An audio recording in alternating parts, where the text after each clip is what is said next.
That's the IQ test for being on the radio. Actually, it's the IQ test for being on TV. If you're on radio, you have to come to that.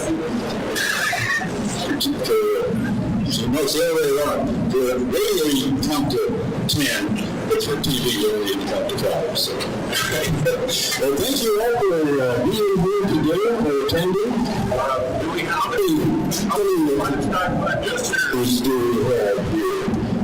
People with animals on feed. Alright, not almost half of you do it. And most of you are here because, well, we're going down while you're here. We've got a great panel, a lot of great people. This panel is brought to you by Jamestown Chamber of Commerce and Energy Committee. Everybody knows Emily. Here's Emily. Thank you, Bill. I just want to say thank you all for coming out. Thank you to our Energy Committee for sponsoring this and helping put it together. Their focus in our community is to help promote the energy industry. Obviously, we're the two largest industries in our area. We know the huge impact that has on our economy, and we want to support you and give as many resources as we can. So that is what brought about this panel. So thank you so much for coming. And if you see an Aim Energy committee member, they should be wearing their vests if they aren't not in money. But if you see one of them, please thank them for helping put this together. Back to you, Rick. Thank you, Emily. Thank you very much. The animal agriculture, obviously, movements, because there's some shows that come out here, and everything's going on. So, for those of you that are coming in late, or you want to move like that, come on up. And we got a lot of people, very important people sitting at the table here. But the most important people in the room is you take sitting back there, because you have heard of animal agriculture in North Dakota, which is growing and getting bigger. We grow a lot of feed, we grow a lot of animals, but we need more animals and we need more animal producers. So we're talking about that, and we're here with introduce our panelist here. Pat is a livestock systems specialist at NDSU Extension. This is the button there here. Looks good. Kyle, tell us about yourself and what you do. Good morning. My name is Carl Hoppy. I'm an Extension Livestock Specialist located at the North Dakota State University Farming and Research Extension Center. I work in calf and feedlot management, nutrition, and nutritionist by training. We've been doing lots of different programs in the Farming and Research Center. So a couple that really talk about the most would be our Dakota Food and Calf Show, feed cattle finishing up producers and Joe, learn from the cattle feeding experience, and then we'll also do our food Expo, which is going to be coming up next week on expanding food grade opportunities in North Dakota for cow calf production, like for beef cattle production, the background of the finishing cattle, but we can do a lot of different things in North Dakota with the resources that we have.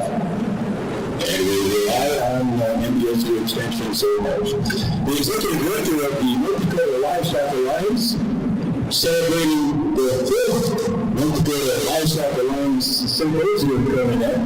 January 30th in private.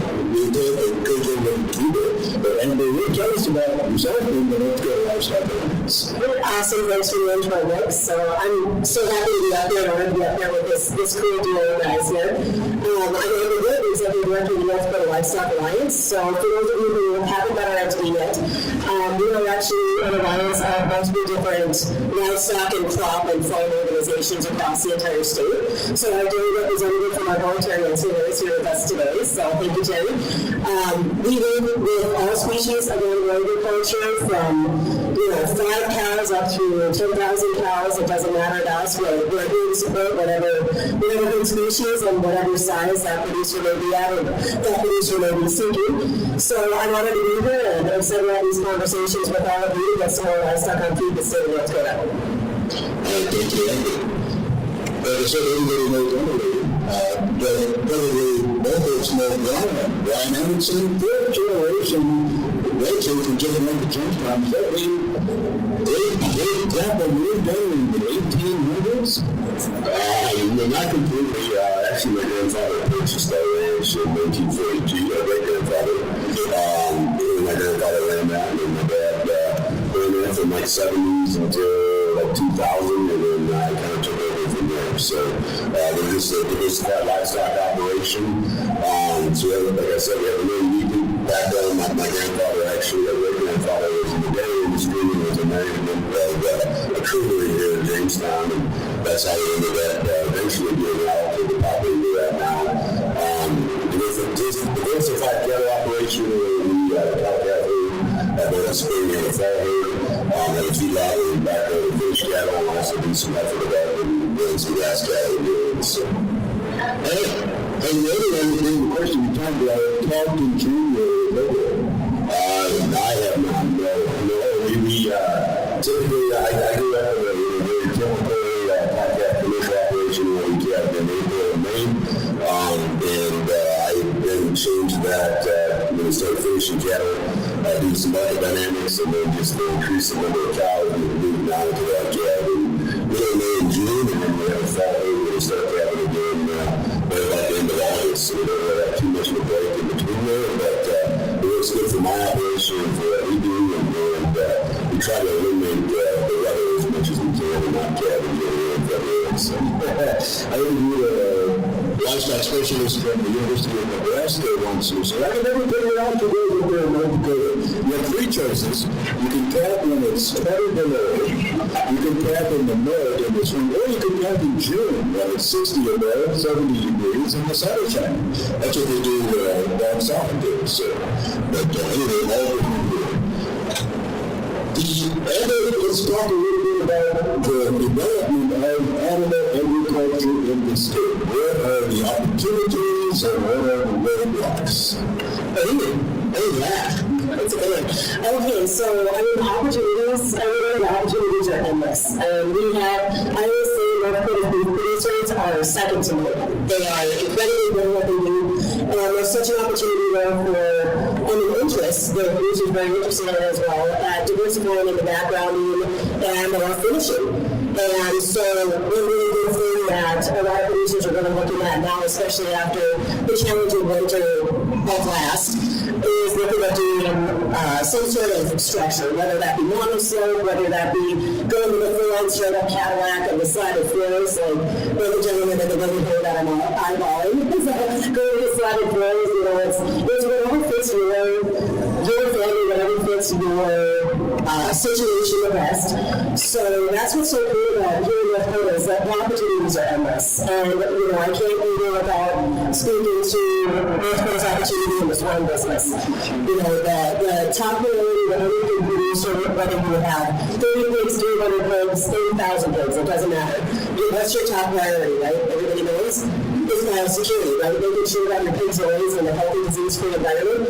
North Dakota is one of the few places left in the United States where a person can put a hot rod and not have to go to pigs in 30-mile radius. We have an opportunity doing this, and especially here, since I'm right in the heart here in Jamestown with your ethanol, with your soybean crush, you guys have such an abundance of incredible food, and you have farmers out here in this area that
as it is today. But, there's opportunities with NRCS, with Department of Ag, with Department of Commerce, with the North Dakota. You have so many opportunities out there, and if we don't use them, we don't lose them. So, those who mentioned at the North Dakota Livestock Alliance Summit, we're actually going to have speakers from each one of those entities, laying out all the different programs and how to apply them. Okay, so, is that a good answer? Yeah. There's always a community impact. Not in my backyard. About 10 years ago, it seemed like townships and communities were either zoning against animal agriculture or burning it down or bad-mouthing it in the community. Is that lessening a little bit? Living in a city, not my backyard, there's people who might be opposed to, any development, not even just livestock, we're not singled out by any means. I would say that, yes, it is important, and that is why I'm so passionate and so in love with the job that I do with the North Dakota Livestock Alliance. Our main focus is making sure that our communities here in North Dakota understand what is going on, and that there's full transparency between the project and the citizens, whether it be a label up in our store or whatever, make sure that information is always available. And, when it comes to the zoning side, that gets a little complicated in the state of North Dakota, and that's been a little more of a challenging thing to tackle, but I feel like we really are making progress. Is our townships and our counties can be zoned for enforcement of conditional use permits on livestock operations that are limited to size, scope, and nature, how many animals, what species, and where they are. So that has been a challenge, but we've been working very closely with Larry Severson with the North Township Officers Association and with the staff of the Association of Counties, and we really are making progress, you guys. But the number one thing is all the people in the room here hearing that livestock is a good thing, hearing the support of livestock, and getting that information out there, because honestly, these are on the ground are the best possible way to challenge or to regulate and make sure that people are comfortable with what's happening. So if there are activists or anybody from outside who wants to come in and upset a community, the community says, no, we understand what's going on. We don't need you coming for 1,000 problems. So that's the dream, and we really are making progress, and thank you for asking that, because it is a very fun aspect of my job. Yeah, it seems like they were about homelessness out there. Certainly, animal ag operation. The first thing you should do is to have a meeting with the neighbors and educate them against the stereotypes that pop up that are still out there. Yeah, absolutely. And it's really fun too to be able to speak to the communities and talk about, because we as producers, we all know that we have to go through the Department of Environmental Quality permitting. And to give you an idea, and I don't know how thick the file is for this DEQ, but the last dairy that was done was over 400 pages by the time everything was done. So I mean, you guys, it's a large undertaking, right? It's a lot of work. But our fellow citizens might not understand that. So that's another thing too that we try to share with our communities is not only are we regulated by DEQ, which is compliant with the federal EPA, we also are beef quality assurance. We're also dairy farm standard. We're also the swine pig quality assurance and transportation quality assurance. So many different aspects to making sure that we are doing right by our animals and by our environment, by our neighbors. Okay, thank you. Well, I grew up around the cloud. Actually, I grew up in a haystack around the cloud. My dad was stocking alpaca, and every day the sandhill feeders had an auction, and all the big lots from Kansas and Oklahoma turned up and got the calves and was sent it all south. You'd love to see calves on feed, more calves on feed in North Dakota, would you? I've always been accused of having a cattle just so I can feed calves. So I think the opportunity to feed calves in North Dakota is real, and we've done it. Many years ago, my colleague Vern Anderson and I did a project where we fed cattle in North Dakota and in Kansas. And the result of that project over 3 years is that feed costs were quite a bit cheaper in North Dakota. In the cold weather, it really wasn't that bad. Cattle performance actually made more money up here than it did in Kansas at that time. So there's opportunities. Like everything, there's a cost, there's an expense to go with it, but if you watch your margins when you're feeding cattle, the opportunity can be there. We produce a lot of feed in North Dakota. We produce a lot of cold products in North Dakota. I know it's common when you go outside of North Dakota, talk to some of the neighboring states and look at them all, wheat bits and cold products and just storage grains and start hulls and canola meal, sunflower meal, soybean meal, just keep going on down the list. We have lots of resources in North Dakota that other states don't even have an opportunity for it. So this feed base we have is huge. We do ship a lot of it out of state. But consequently, we could feed it here. It's priced competitively because freight is always an issue. Those opportunities exist here. We certainly do. We have cattle here in North Dakota too. We've got more cattle than we have people. So consequently, when we do it this every year, we have another crop to work with. So consequently, we've got some value that we can add to these calves if we fed them in North Dakota. Some people say we don't have a slaughter industry for fat cattle in North Dakota, and I smile and say that we have interstate and I-29 that leads into the largest packing plants in the nation. So we really have easy access for harvesting cattle. That's not an issue in my mind. Whether they have that weather in the basket, I have a tough time getting cattle packing plants. We do it too in North Dakota, that's the case. But we have cattle in North Dakota, and actually cold weather stimulates feed appetite, and cattle grow well in North Dakota. People used to think it's way too cold.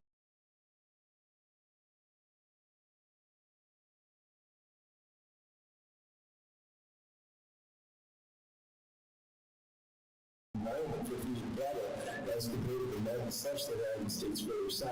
Hence the reason they have mines to go ahead and go through it. The opportunity exists itself, and I think we certainly can. Over the years, we've done demonstration projects that show that there's usually largely made when the calves in October and then it's usually like, yeah.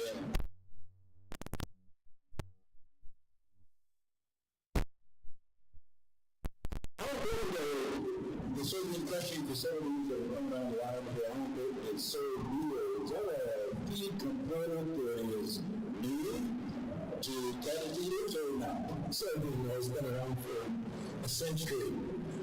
It's a very high quality protein. It's kind of a gold standard protein that I like in the world. Unfortunately, when it comes to feeding cattle, it's usually one of the more expensive places for down the protein than what other feeds have. But the poultry industry and the swine industry, they're the major consumers of soybean meal. And so there's always going to be demand, of course, if we have more cattle swine in North Dakota, there would be consumers of that. They produce a lot of soybeans, produce a lot of soybean oil. And soy oils are particularly made for ruminant animals. So we have small number of sheep producers that would use that, but it certainly can be used in the dairy industry and in the cattle industry as well. Okay. So Andy, does this mean that swine and dairy that will have the greatest growth potential with the soy meal that will be available here in a year or two? I thought of that. Yeah, I always say soybeans milk bacon because it's true. I mean, soybeans milk bacon. So yeah, soybean meal is a very valuable and palatable, high energy, high protein component for pigs and for poultry and for dairy. And sometimes, in dairy, we southern Canada, the freight got too high for us, or depending on the cost. But we do utilize it in dairy as long as we can get our hands on it. Which in North Dakota is not going to be a problem. We're very excited for the future of the different opportunities for livestock feed from our soybean industry. And hopefully, if we can get high packing and influenza figured out, our poultry industry can get our feet back under us and hopefully see some growth potential in that industry as well. Yeah, being in the Central Flyway, it's always beautiful to see the geese come through in the spring, especially, but not the last couple of years. Brian, are you going to change what you feed your livestock and feed your cows based on state work and what's going on with new soybean meal opportunities? I think it was kind of touched on by Carl, but Amber, how we operate our ranch and feedlot is the price is very indicative of what we use in our commodities. And so the good thing about having the soybean crusher is that it provides us another opportunity for something else. So there may be times where that will be price competitive, but I would expect that the other protein sources that we already have, with ethanol blend, some high quality forages and those type of things will probably predominantly be more price efficient and price effective for us.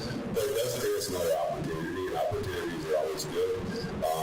So, it all depends on the logistics of how that plant facilitates its, pricing structures, where they're shipping their products, those type of things. When it comes issues with intermodal issues of freight and getting into the places they need to be, then usually their prices will become competitive, because the one thing about those plants is they're creating a product, and usually what we're feeding is a secondary product or a byproduct, and they need to get that out of their plants to continue to produce what's their high value product they're producing. So it will create opportunities for us. Will it be used in my beef cow operation? I would say maybe at some times, but probably not an everyday staple we really have like we do with our distillers and some other products. So, okay, and alfalfa. Yes. We have questions from anybody. Have a burning question that you can't wait till a little bit later to ask? Anybody have anything that you gotta have an answer to right now? If you do have a question, just keep it in the back of your head, and we'll open up the questions a little bit later. In the meantime, what are the likelihood of seeing more cattle? Do you want more cattle feeders, Brian, with you, or do you want more cattle? So I think the reality is the question of it is, and maybe my perspective of this is that I believe in cattle feeding. Obviously, I've been finishing cattle. I went to school to learn how to do that. I actually worked at a feedlot facility in eastern Nebraska, northeastern Nebraska. Came back home. We've been finishing cattle at our operation since 1997. So as much as Carl has said, we know that we can do it. At times, we may not be cost competitive due to some environmental concerns and those type of issues. But the reality is that Nebraska right now and Kansas right now, I'm getting calls from my peers because they're dealing with winters that we're used to, and they're severely struggling right now. So it just goes to show that there's certain times where they will be more competitive than us, but there's going to be times where we're more competitive here also. So for adding value to communities and those type of things, yes, I would love all my neighbors that have a background in finishing feed yards. I don't see it as an issue with myself of a competitive nature. The one thing that I've always kind of, I guess, preached, if anything, is that where I've gotten today is because I thought other successful people, and I went out and talked to those successful people, and they made me more successful. I didn't do it on my own. There wasn't a lot of original thought. Most times, go out and find the most successful person.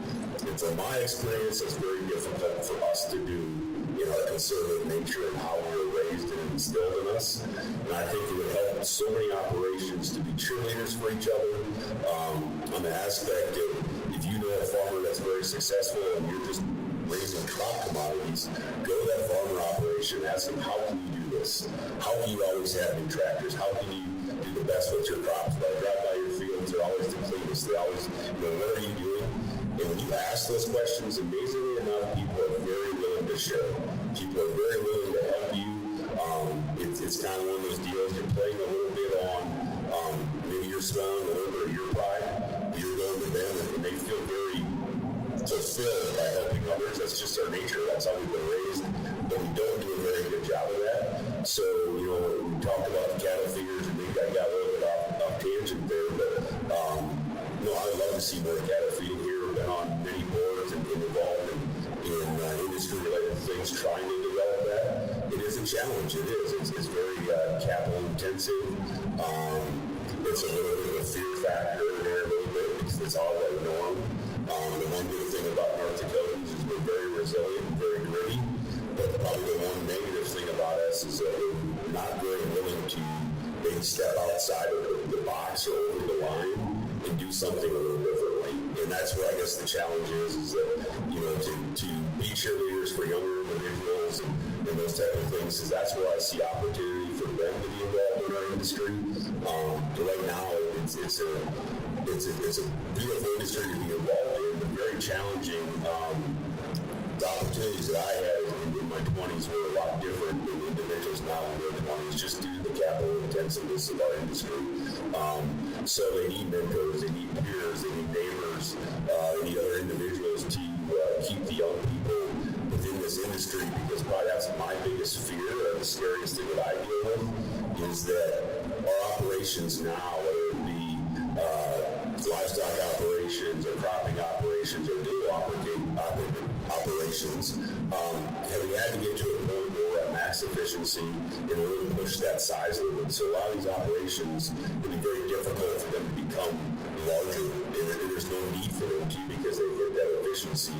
So the opportunity for others younger to get in there is more difficult. So I think that if we can create a culture and an environment where we share within our community and maybe do things together, which isn't the norm. That isn't the norm for us. It's not normal for us to partner with a neighbor and do something, but that's the only way that I see these hog operations, poultry operations, maybe future dairy operations, with partnerships and equity and maybe sweat, providing commodities, and then hiring in and bringing in individuals with highly talented and skilled in those, because the reality of it is we don't have a significant pork industry. We have a very small dairy industry, and there's very few, with maybe the exception of one or two in this room, that understands dairy. I don't understand dairy. I understand beef cows. There's a lot of us that have beef cattle. We may have the opportunities to partner with neighbors and be very successful in the dairy industry, but we have to be willing to accept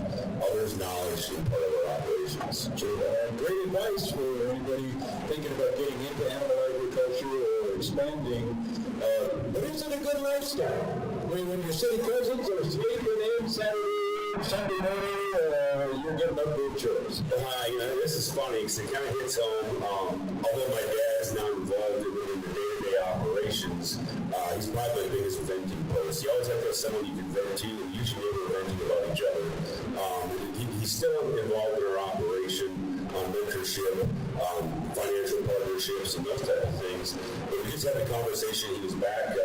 He's lucky enough to have a place in the real warmer climate, but he was back for Christmas. And, the conversation came up something about business and lifestyle. And I've always been this big proponent that in my younger age, you got to run this like a business. It's got to be a business. But the reality is, yes, it's a business, but we've chosen this lifestyle. And what he reminded me and continued to remind me is that, Brian, it is a business, but you chose this lifestyle. And it's a brilliant lifestyle. It is absolutely amazing. It's the best place to raise a family. It's the best place to be part of a community. But we have to balance that lifestyle and business. So there's things that we have to do to compromise that we might not have the highest salaries. We have a lot of our peers within our industry and friends within our community that make a heck of a lot more driving into town to go to work. But they also don't get to get up in the morning and see the sunrise and the sunset. They don't get to bring a new calf into the world. They don't need to produce food. The feeling of bringing meat or milk or poultry or dairy or whatever it may be. Those are some of the most rewarding things that we have in agriculture. And I don't think we need to apologize for our lifestyle. I think we need to do a better job of communicating that. Our industry is not good at that. We're not good at that. I'm not good at that. We talked about it earlier, we referenced how even in North Dakota, the dynamics of communities have changed. A lot of our communities, urban areas have gotten bigger, we're seeing politically or anything else. People are disconnected from ag, and that's hard to say in North Dakota. It really is. You don't assume that, but just, I challenge you just to, I've had the privilege a couple times of going into first grade classrooms here in Jamestown. They love to see all the saddle of the horse and the syringes and all those things and talk a little bit about what we do. But I'll ask them how many of them know anything about a farm or ranch, and I'll get 2 or 3 little kids. Well, my grandpa has a farm, or my uncle, he had a farm. Very few of the kids even in ag. I consider Jamestown to be the ag belt of North Dakota. There's very few children that have a connection to ag, and that it brought a new perspective to me. And I think we need to do a better job, and I try to. I'm not the best at it. I guess I challenge myself and I challenge you to share what you do with others within your community, because at some point in time, our industry is always taking a tax, whether it be on how we treat our animals or anything else. But a lot of that's just because certain individuals have an issue, and a lot of those individuals have a platform where they can share that issue with others, and it's not the truth, it's not the fact. One of my biggest pet peeves in the world is when someone says that agriculturists are harming the environment. There's no way that any of us or anybody wakes up in the morning, and my ultimate goal in the morning is to make the land worse than it was the day that I woke up. But there's not a single one of us to do it. Some of us do better than others. But we have the inability maybe to share that with others because that makes you vulnerable, and that's hard to do. But I think that we want ag to be successful even in our small communities like Jamestown or even the surrounding areas. We need to be able to show people what we do. Absolutely. But the big benefit of having a beef operation, the freezer is always full. Definitely. That's one of the most rewarding things that we probably see, or I've seen in our industry, and I'm sure a lot of you who watch this, beef demand, and I always talk about my industry because I'm more familiar with it, has rapidly increased because we've done a great job of beef producers, myself, everybody else out there. We're creating a better, more consistent product than we ever have, and the consumers are rewarding us with paying for retail beef in the store. At one point in time, I sold retail beef. I had a facility where we did that. If you would have told me 10 years ago that I would have sold a hamburger for more than $2, I would have told you you're crazy, because that was the price point. If it went over $2, people weren't buying it. Right now, they can hardly keep hamburger on the shelves for $6. So that means that we should applaud ourselves because we've done a great job of what we're doing, and it's exciting times because there's opportunities there. There's just the challenge is how to get to them, and maybe they're not going to have to be as conventional. So, there's an increase in chicken consumption. Is back to meat. It's what's for dinner. Carl, you've seen the 11-year Canada cycle come and go. a couple of times, and yet right now we're at a historically low cattle herd in the U.S. I think the numbers in North Dakota not quite bottom. How long is it going to take to get back to national numbers large, and how do we keep the profits there while the numbers rise? Well, this is a multi-answered question. Yeah, see if I can capture the okay, well, let's try the first part. Well, it depends upon what the weather's going to do. If we're going to maintain the drought across the United States, that's going to limit our cow herd size. And once we start producing more forage, more rain, that'll increase the cow herd size. When that's going to happen, we'll leave that up to the weather forecaster to figure out how that's going to be. Now, this year looks pretty good. Okay, after a lifetime of doing that. So weather will be a big influence. We'll see where that leads off to. I got to put in a plug for another side opportunity that can happen, and that's regardless of forage production or weather. It kind of fits together, but it's confined cow production, confined cow calf production. We've had a confined dry lot cow calf herd in Carrington for over 40 years. And so that opportunity certainly is. You don't need to have pasture or research-based to raise a cow herd. Now, it comes back into the cost issue, though. It costs a lot more to haul feed to a cow calf pair, and that's why you don't see it very often across the United States or even in North Dakota, because pastures are that much cheaper and one of those forages out there for our cows. That's just the easiest way. But extensive business. But if you really want a cow herd, you can have a dry lot cow herd.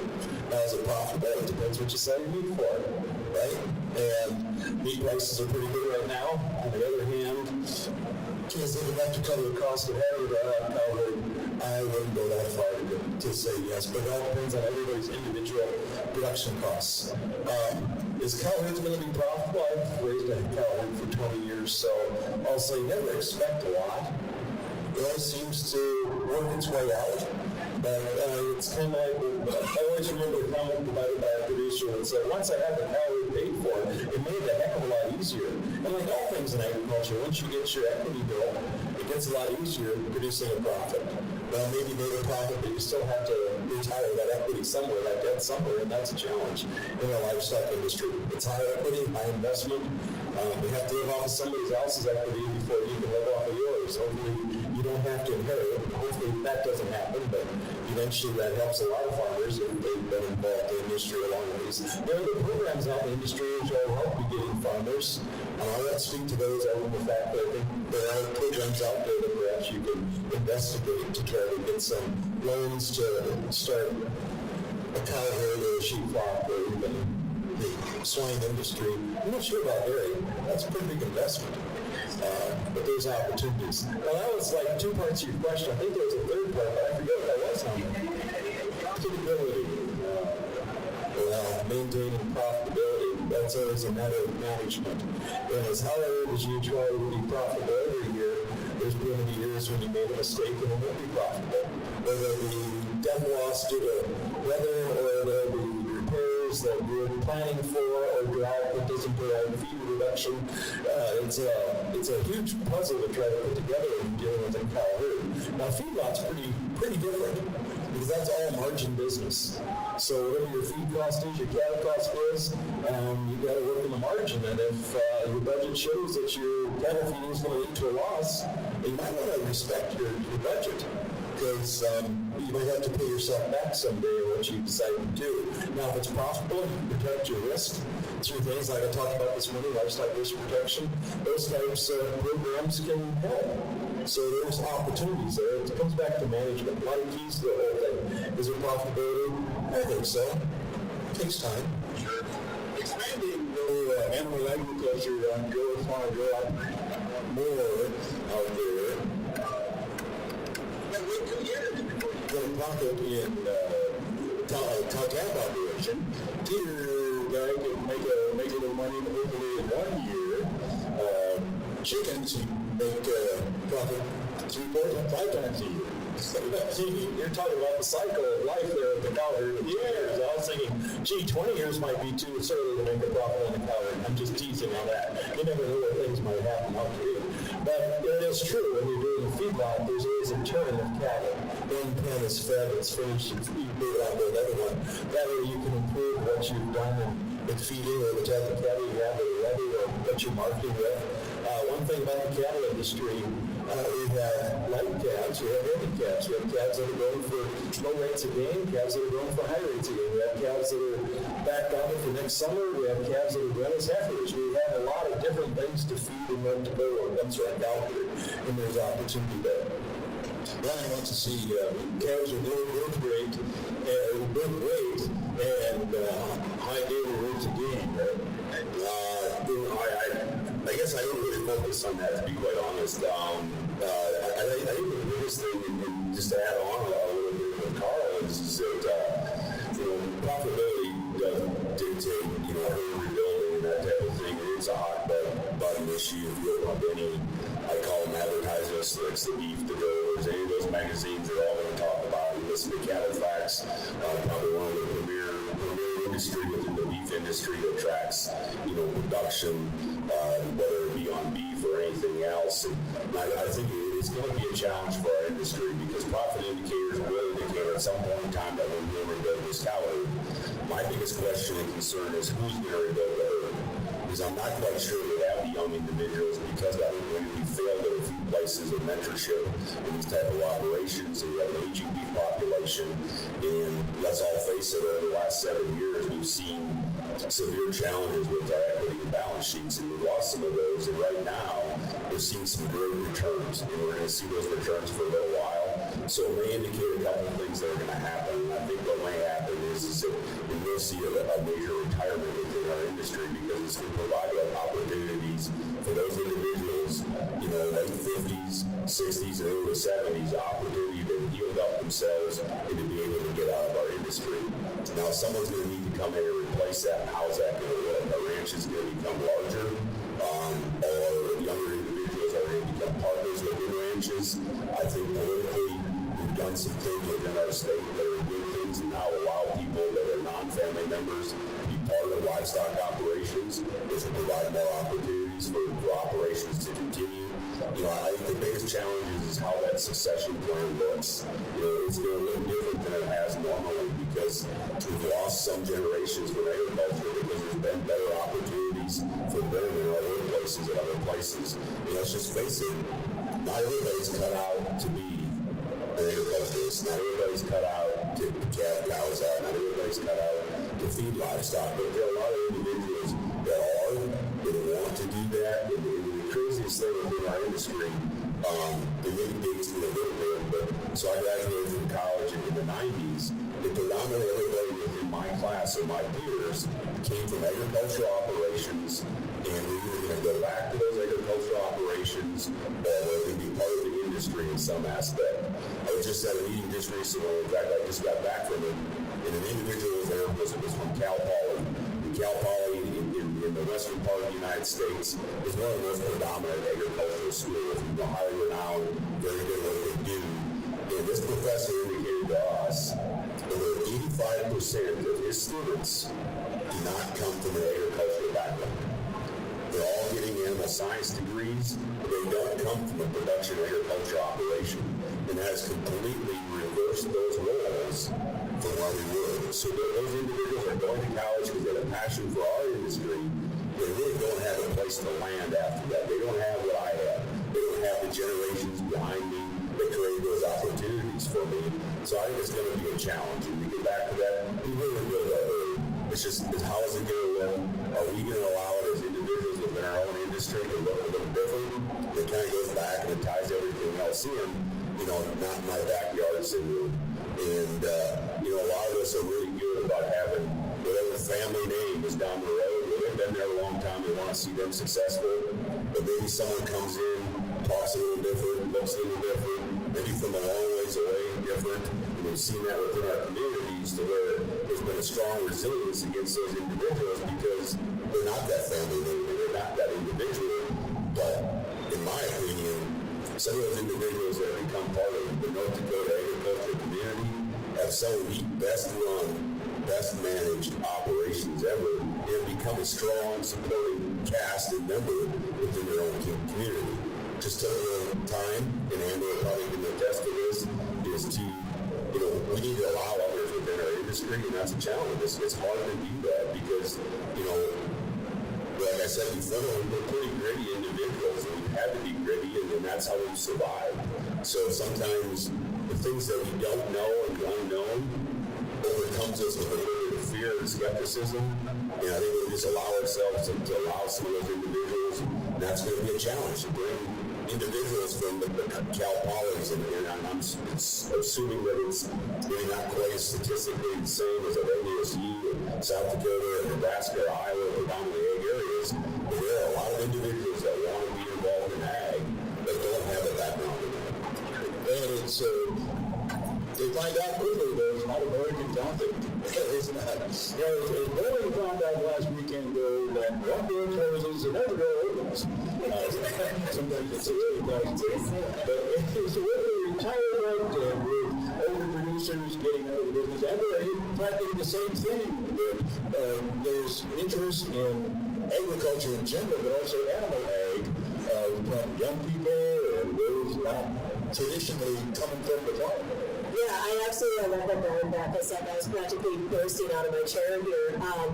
Actually, I was not born on a farm, you guys. I didn't milk my first cow until I was 16. It was a brown Swiss. I know, Terry. I know. But she won me. It was yes. But, so starting out at 16, wanting to be in agriculture, I didn't have a family name. Nobody knows the word family in farming because none of my kids ever farmed. So it was interesting. I mean, I went into college and I was honestly like an alien. I mean, people were like, wait, you don't farm, what are you doing here? This is so bizarre, right? And it was starting from scratch, you guys. There was no beating around the bush. It was harder, because everything that came natural to somebody who was raised in it, I had to learn. And so I was lucky, Brian also used one of the biggest key words as mentorship. I was very lucky that when I first got out of college from NDSU, I was taken under the wing of a dairy farmer in eastern South Dakota who's from Northern Ireland. And if you ever meet their family, they are about the coolest people you'll ever meet in your life. And so not only was I learning livestock production, I was learning what it was like to do daily chores, what it was like to calf 24 hours a day, 7 days a week. And I was one of the very few non-Hispanic people in my barn. And I wouldn't have traded them for the world. And I would tell anybody who would listen, that working with Hispanic neighbors was an honor and a privilege. And as we continue these discussions with workforce and how all livestock production is going to look different in the future, whether that be retirements and maybe kids not coming back to operations, we are going to rely on people who are outside our family, and maybe people who are from Cal Poly, from outside our nation, outside our state, that things will look different. And to get communities excited, not only accepting of other cultures coming in their communities, but to be excited about it. Cultural diversity and celebrating each other's cultures and each other's differences is actually an exciting opportunity. And so I appreciate that was brought up, and I hope that as North Dakota sees more livestock production, more livestock development, that communities will learn that excitement and be welcoming, and we will see things change. Yes, things will look different, but it is an exciting thing as well. For those of you in the audience who raised your hand at the beginning saying, yes, you've got animals on the farm right now, how many of you would be willing to be a mentor, to find a student or a person in the neighborhood? Of course you would. Jeff kind of counts as a mentor for me already. Yeah. And maybe NDSU Extension Carrington Research Center can develop a mentorship program, because you had a history of making producers better at what they do. Maybe you can get new producers better at what they do. Those provide training and educational opportunities for people to learn more about those issues. And I'd like to slip over a little bit and talk about the sheep industry. The North Dakota Land Producers Association has what's called a starter farm program. And part of that, they have a funding mechanism where they have a new producer that turns sheep, and they have 5 years to pay them back without they learn the first year, down the payment the first year. So they get to start their own sheep farm. With that, there's a mentorship program. So they have somebody, not their family, to actually work with that new person to start. So how do we get started in agriculture? it's kind of a challenge. Can I share a story? My grandpa came over, great-grandfather came over from Germany in 1883 and bought a farm in Iowa. Dad farmed for 50 years. I, of course, moved to North Dakota. Mom lived on the farm. She was 102. Now it's in transition. She passed away recently. So when I moved here 33 years ago, I had to wait 9 years before I found a piece of land that I could acquire. Land acquisition is a really big thing for starting farmers, no matter what age or level of education they have. So how do you get involved? You've got to have somebody that's willing to help somebody out. We do have that in North Dakota, although we do have, I'll be coarse here and say we do have greedy people that want to bid up on land, and if it's an opportunity there, we want to farm it too. And so you can always ask that question to somebody, so you have some land, you want to sell it to somebody new? And what's the answer going to be? Unless they're about to retire, or they don't have family members to come in. It's kind of a hard question. It really is. So land acquisition is usually identified as his biggest barrier to starting new farmers. But that's different when starting livestock agriculture. That's really just reallocating where you're going to be putting the resources. We certainly have a lot of resources in North Dakota. If you have livestock, one of the resources we'll have is going to be manure, which is a great amendment, you might say, or fertilizer value, whatever the case. And if I'm right-handed and not in the swine side, but when it comes to a swine barn, that's one of the real benefits to having swine barns within their facilities to cheap up the fertilizer cost for raising your high-value corn. You know, when I came to North Dakota 33 years ago, it was corn, it was in mining country, and sunflowers a little bit now and then. Now it's beginning to look a lot like Iowa. Corn and soybeans. Obviously, we have corn plants and soybean plants, and they work with swine production as well, and everything else. But distance and trade is always an issue with things. Okay, sorry, I do want to touch on one more thing. I know I'm getting a little piggy focused here, but bacon seeds are always so fun to talk about. But one opportunity that the swine business offers to new people who want to get into the pig business, whether they be, you know, our newest pig farmers in North Dakota were actually beef and crop producers that diversified into pigs. They had never raised pigs before. Their granddad had maybe a half a dozen. They just kept around for deer sausage, right? So, I mean, it was an adventure for them, but the really cool thing about the swine business and the opportunities in North Dakota, why that's such a growth potential, is they have what's called an integrator system, where a conglomeration of veterinarians and genetics companies, you know, different players from across the industry come together and form these integrator groups, and then they assist financially with not only building the operation itself, but maintaining ownership of pigs. Then the farmer might be a custom feeder. You know, the North Dakota landowner might be the custom feeder, and his earned payment might be the personal payment plus that tremendous value of the manure. Okay, so that's one way that we can talk about how to deal with this massive capital requirement on the front end, is utilizing that integrator system. So, like the barns that have come up in North Dakota in the past, you know, did anybody know about the 2 4,800 head finishers that went up in 2020? No, because nobody was mad, right? But those 2 barns, you know, that was involved in the integrator system as well. And our colonies utilize integrator systems. And you guys, they're out there and they're such a valuable asset to help with that upfront cost. So if anybody is curious about it, if anybody is interested in that, come in there and we'd glad to connect you with an integrator that can tell you how the relationship can work out. And what's really cool is we can custom fit. You know, is a sow barn the right fit for me? Is a finisher the right fit for me? I want to do daily chores. I don't want to do daily chores. You can make it fit however you want. So the neighbors, it was the number 1 reason to have a neighbor in the number 2 business. I always say number 2 is number 1, and it actually got published in the paper a couple of times. I was like, yes, fame! Anybody have a question that they absolutely want to have answered right now? Yes. Yeah, I appreciate your comments about mentorship. And I was wondering, how did you get young kids to come out? You have a feedlot, that you could bring them out to the operation and they could get credit for it. You know, if you take a freshman at high school that could come out and watch you do the rations, watch you do the vaccination, run the feed wagons, do all of the stuff you do on a feedlot, and they develop an interest in it. When they're like a freshman or sophomore in high school, but also they get credit for it. So just to repeat your question, so basically what you're saying is there, or how do you have a mentorship program with young adults, whether in high school or in college, where they can get curriculum credit, academic credit for what they're doing, like on-job training or learning? Yes. I do know there are mentorship programs out there. And as I speak to all these things, I'm much lost when even I speak with them, just because they're my idea doesn't mean I know how to do them. I would say, I guess, what the encouragement thing would be is probably to have a conversation with your, I know it's not called this anymore, but we called it BOAG, when I was in school, it was BOAG. I know now it's called Career Tech or whatever else, and I know like Jamestown has a Career Tech Center. I think that would be a great opportunity to start something. I think it would require us as an industry to be part of that starting. I don't think we can rely on our educational institutions, even college institutions, to help facilitate it. I think it would be best if it was a combination from ag on the ground, boots on the ground, agriculturalists, whether it be extension in university systems at the university level, or high school boards in vocational education review.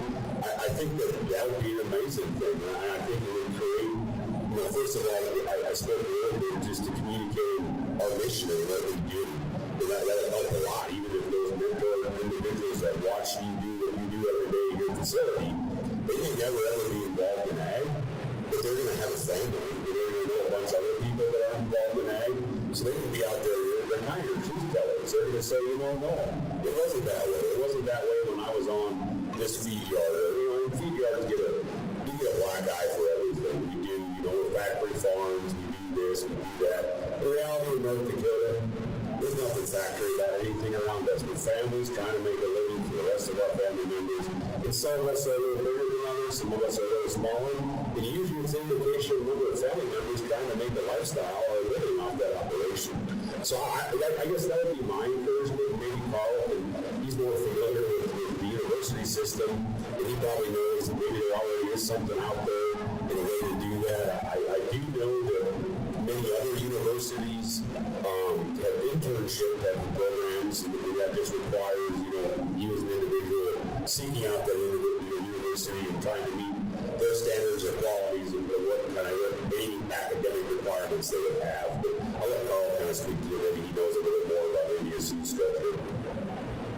I do want to throw one note there too. Is the North Dakota Livestock Alliance, we do an informal mentorship program. Maybe it's time to make it official and give it a pretty name, but we do, when our facilities are starting up new, we do immediately connect them with producers who have a similar production setup who can offer information as well. So maybe we do need to look at making that official, Terry. Carrington does have. Our school system does have a work-study program, which is just comment that my colleague, Dr. Colin Turlin, was looking at the student yesterday on careers in agriculture and those types of things. So, there is that type of relationship in different communities. I really got to harp on Brian's comment there, that it takes us to go ahead and make sure that we have those opportunities still available in our community. They might have let go because somebody retired and left and moved on, and they just kind of disappeared, and the people that are in the management of the school or the school board just doesn't realize that's a priority anymore, and something else is a priority. But it takes us to go ahead and be on the boards to say it's a priority, or go to the boards and let them know it's a priority, but we need to have those things. Now, having said that, we have that particular program. There's another program out there that's been around for a lot of years, and it's a very good program. And it is worked through a county extension office. It's called the 4-H program. That's really mentorship in the beginning right there. So I've worked with people for a long time, and it creates a lot of leadership in the industry, but a calf is a 4-H project. You learn a lot just by one thing. I tried to tell you earlier this morning with the LRP program, you might be worried about what to do. Just buy one contract, one animal, so you can understand what's going on. You don't understand what happens until you actually put your money at risk. And then you watch it. And then you learn it because something's there. You can read about it all you want to, but you never do it until you never learn about it until you actually do it. That's a thing. So the 4-H program is a mentorship program. University certainly does have internships that occur. we've got to have opportunities for people to come out too as well.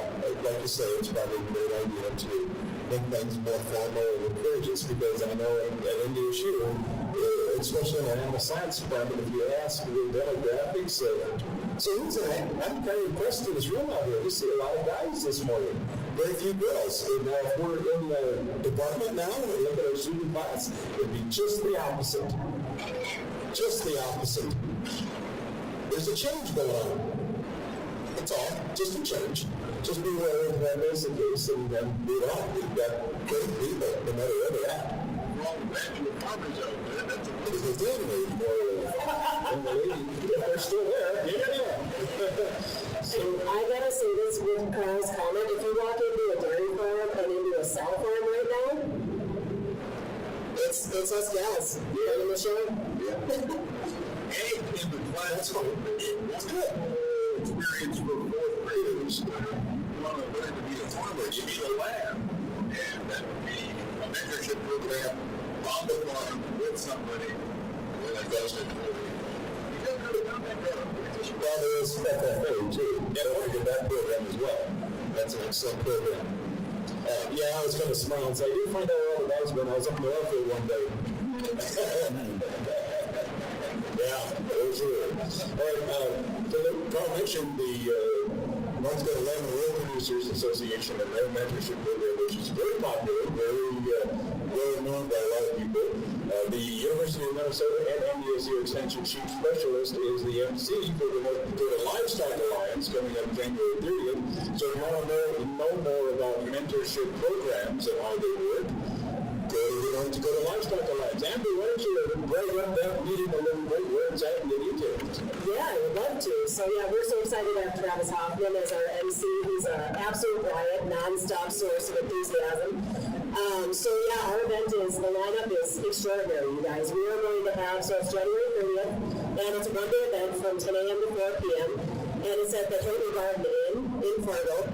And so we're going to have a great lineup. There's going to be speakers and producers from all species of animal agriculture.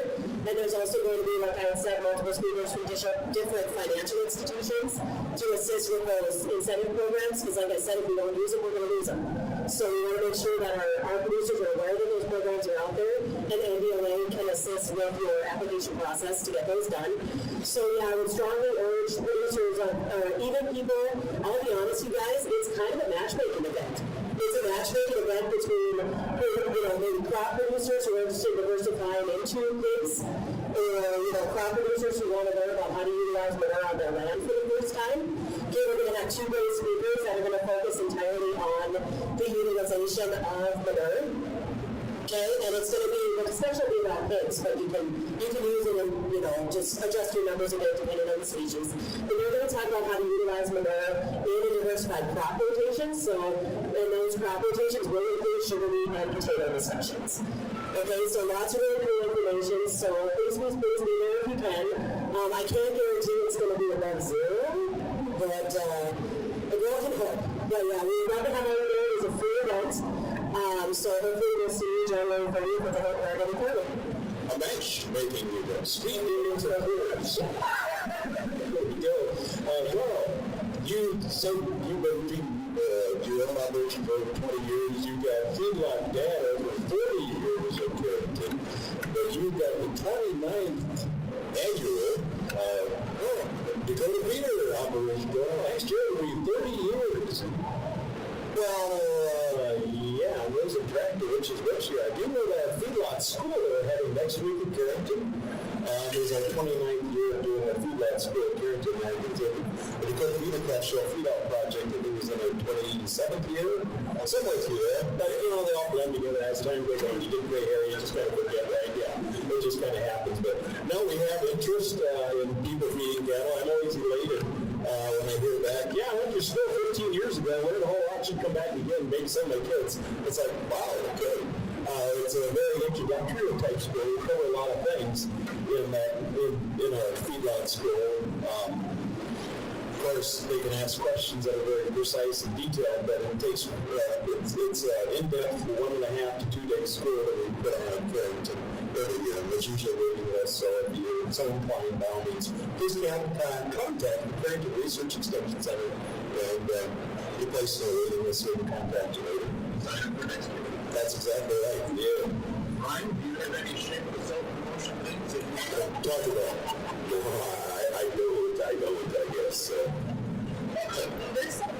Selling direct to consumers, is that something that you're not into or you're choosing not to do? What are the people, Western North Dakota, that seems to be popular. Yeah, well, I think many people know that at one point in time I did own the federal beef facility, packing facility, or processing facility in Jamestown. I since my family since sold that, so I'm not there. So I've been involved in, the gate to plate. Maybe the reality was maybe a little too soon in the market. That was in the early 2000s. It didn't have the prevalence that it does now. There's great opportunities for operations to maybe diversify a little bit how they market their livestock. Not having, for lack of a better analogy, all your eggs in one basket. Where they have the opportunity to connect consumers, sell livestock directly. There's various ways of doing it, whether it's just the simplest way ever is I have a beef and I'm going to sell you half of it and you're going to have some great beef in your freezer, to, the more their operations have diversified themselves where they're selling individual packages or cuts. So I've had the experience of doing that in the past. It's just very rewarding, to actually have that connection with the consumer. That's one thing that, if you're in the cow-calf industry or in the feeding industry, we're kind of eliminated from that. Once we do our job, whether we're raising that calf, weaning it, and getting it on the next, cycle or stage within our industry, or feeding it and getting it on, we have that disconnection from the consumer. So that's very rewarding in doing it. It does create opportunity for people.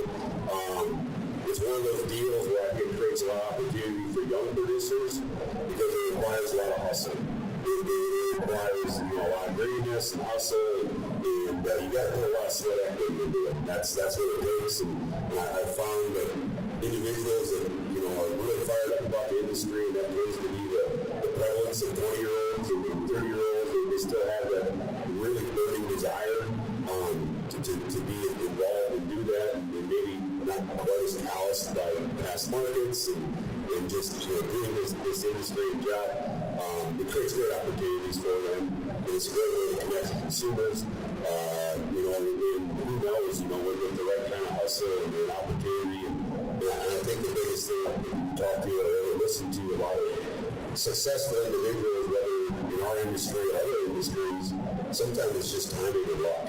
You hit it right, and then you hit home runs where if you're a little bit early or a little bit late, you just get a lot of singles or walks, and you're still in the game, but everybody wants those home runs, and sometimes that just takes a little bit of hustle and timing and a little bit of luck too. So, Fishing, selling grain, selling cows, sure did good yesterday. Yeah, so true.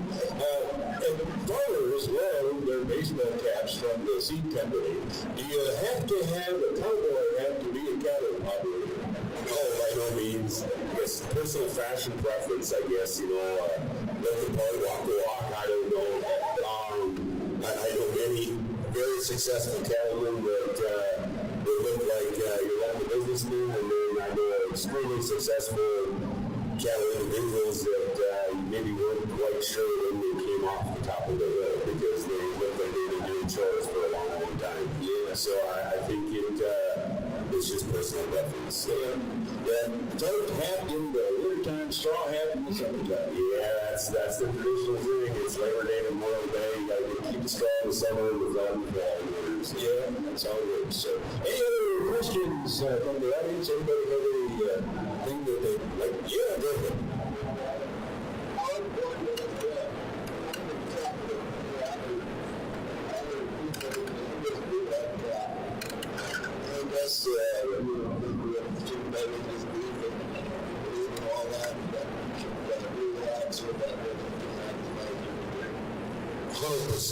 And I guess I would. The question was, just so everybody can hear, how do I feel about aligning with, and I would call them marketing avenues in the beef deal. Certified Angus is referenced, which is the most widely known, one of the oldest ones out there, or other organizations out there. And that's where I see the opportunity for my operation, and I've tried to do that in younger operations and current existing operations. And, you know, it kind of goes to this, if you quit learning, you're not improving type of deal. And those organizations are here to help you, because without you, they don't have an organization. So that's the facts of the matter. They have the best branded product, best marketing product. CAB is one of them. There's a ton of them out there. It doesn't matter what color your cattle are, what kind your cattle are. You know, I'm sure it's very similar within the other industries. I'm just more familiar with beef. They don't have a product without you. So it's kind of a win-win deal. So they're trying to help you garnish a higher return for all the labor and management that you're putting in. And in turn, they're willing to tell you if you're not doing a good job. You know, they'll help you out and say, hey, whether that's through education or a premium thing, or maybe sometimes you're not having these experiences. And it doesn't mean that just for one program, if you're not meeting their requirements, maybe it's not the right program for you. And they're more than willing to say, hey, you know what? You should really look into this, because your cattle or your operation or your management style really works really well over here. It's just not better than they're looking for. And that's that mentorship, and that's that peer relationship, and sometimes it's with individuals, and sometimes it's with organizations. So I always encourage that, and the biggest thing is just keep on trying to learn about it. You might do a lot of research on it and just decide, hey, there's just too many requirements, this doesn't fit our management style, this isn't something that I want to do. But then look at the next one, because the next one may. I guess that's what I encourage individuals to do. And I guess since I've been finishing cattle or involved in maybe the management, the majority of the management decisions, I can honestly say that I've probably worked with 10 to 20 different type of branded type of programs. Of those 10 to 20 programs, I would say a vast majority of them are no longer within the industry for multiple different reasons. Some of them have changed or combined or those type of things. But every one of those experiences, you know, whether even good or bad experiences with it, has taught me something to improve upon the relationship I have with the next one.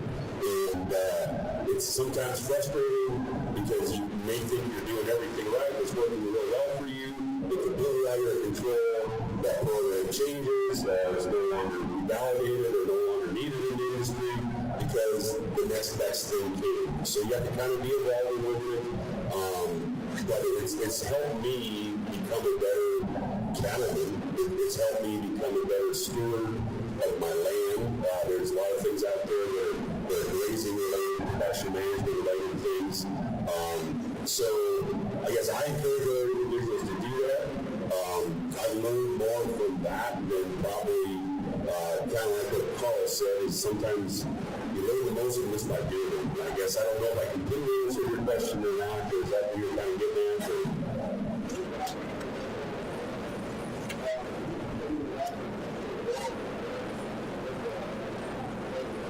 100%, and I guess it goes back to one thing. I've tried it, it's been instilled in me, and I've tried to do this even with real young children still, but even with them or other people that I have the ability to work with. If you want to be in the commodity business, that's fine, go ahead and produce a commodity, but I'm not in the commodity business, I'm in the beef business. I'm selling beef, is what I'm selling. I'm not selling calves. That's the industry will have challenges. You probably can split the room in half, maybe not, because maybe you're going a little less aggressive right in here, right today. But if you went down in the beef industry, and you put a bunch of cattlemen and you put them in the sale barn or somewhere else, and you ask them, I don't know what the percentage would be, but I bet you a lot of them would say, no, we just produce calves. Well, I'm not in the calf business, I'm in the beef business. So, that's what I encourage people to be in, because when you're in the beef business, I do a lot of things differently now. Because I'm not in the commodity business, I'm in the beef business, I manage my cattle, and I do things differently with them from the baby calf all the way through the feeding process. So the last word in CAB is beef.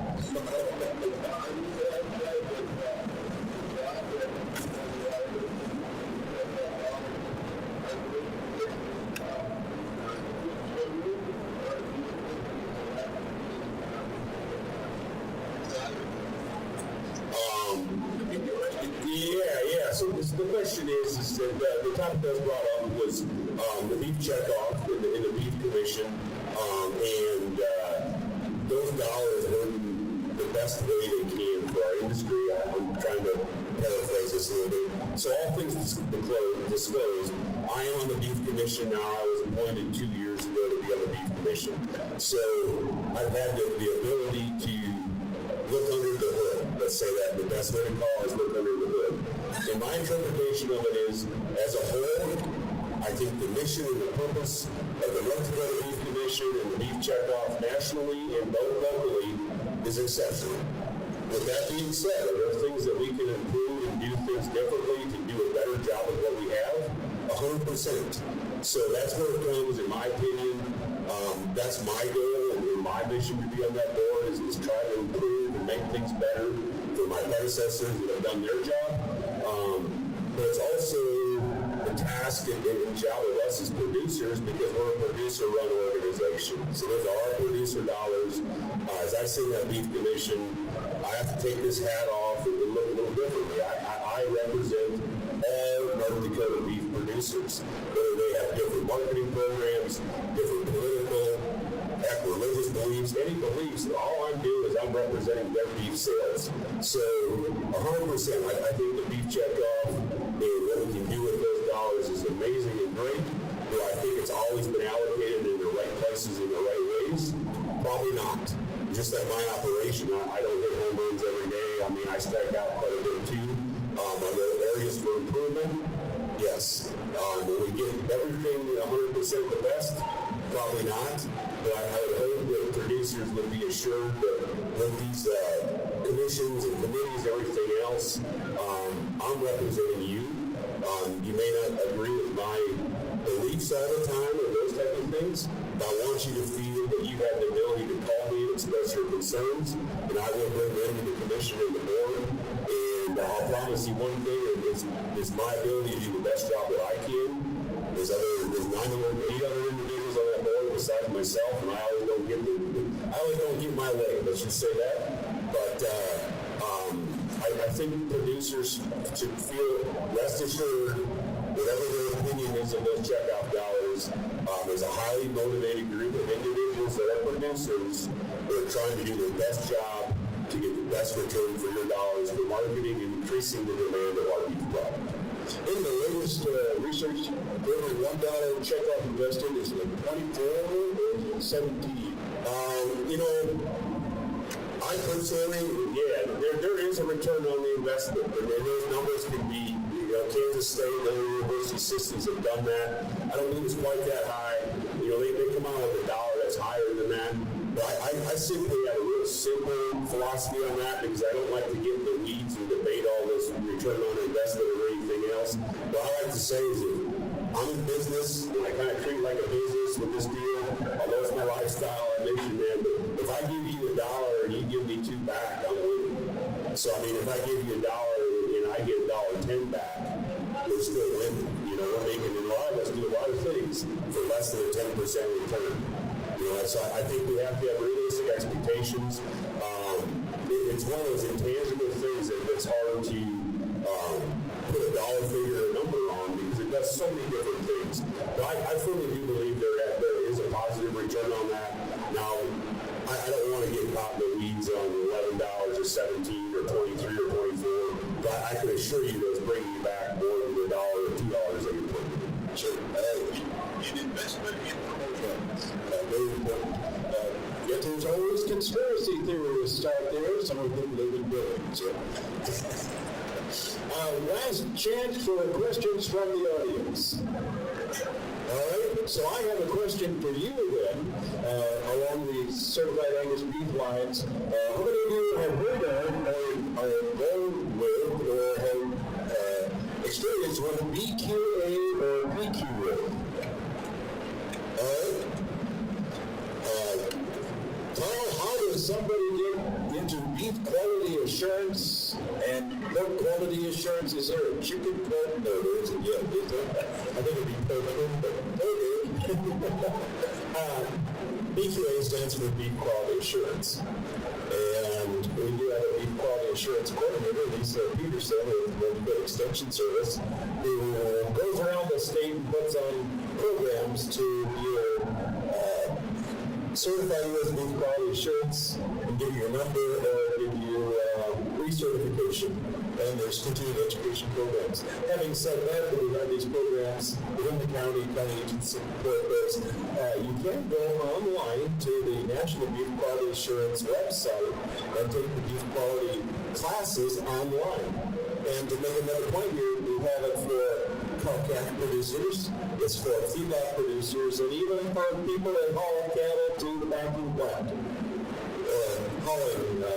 Trusting TQA, there you go. You can do that. There's refresher courses, so just Google BQA, Beef Quality Assurance, and get your certification for that. All right, we've been here over an hour. I want to thank the Jamestown Chamber of Commerce and the Ag and Energy Committee for sponsoring this. The only thing standing between you and lunch is closing comments from our panel. So, finally, you open the microphone. There's opportunity in agriculture. We just have to explore it, identify it, and work towards it. It can be a very rewarding career. It won't take a long time to see what it's about, but it certainly is. New opportunities for expanding cattle production or swine production or dairy production are available. I always find the comment that local people that want to expand have an easier time than external people coming in to want to expand in their local areas.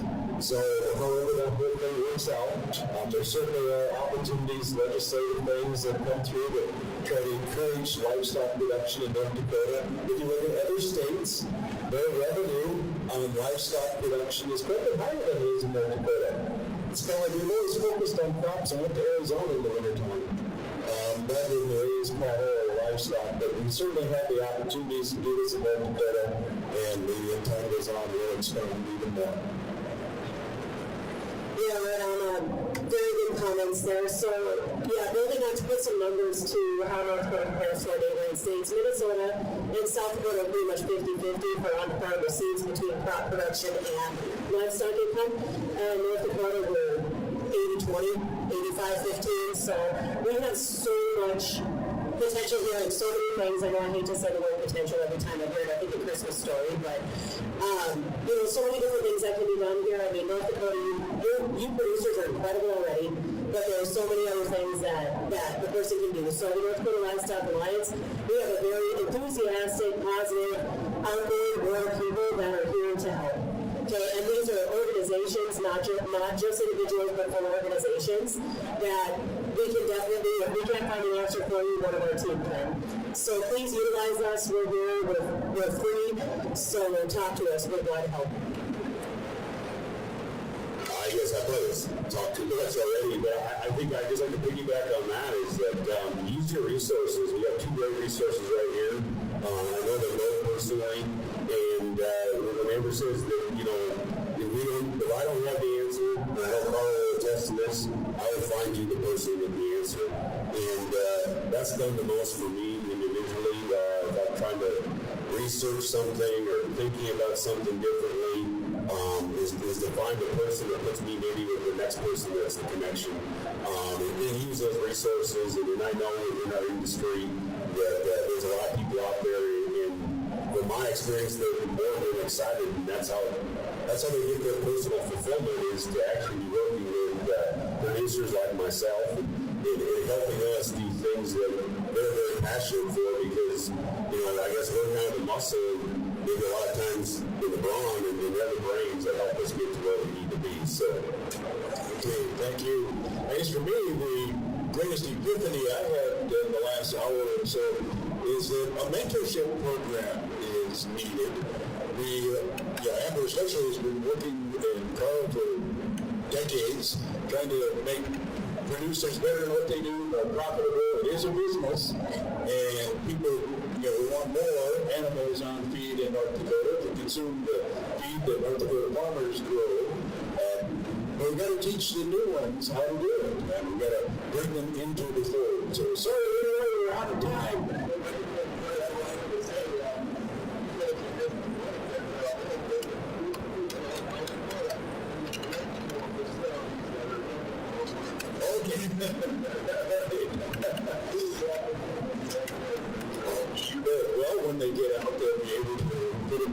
so shoveling something. Okay, thanks again to the Jamestown Rural Commerce, Ag, and Energy Committee for sponsoring this. Thank you for being here.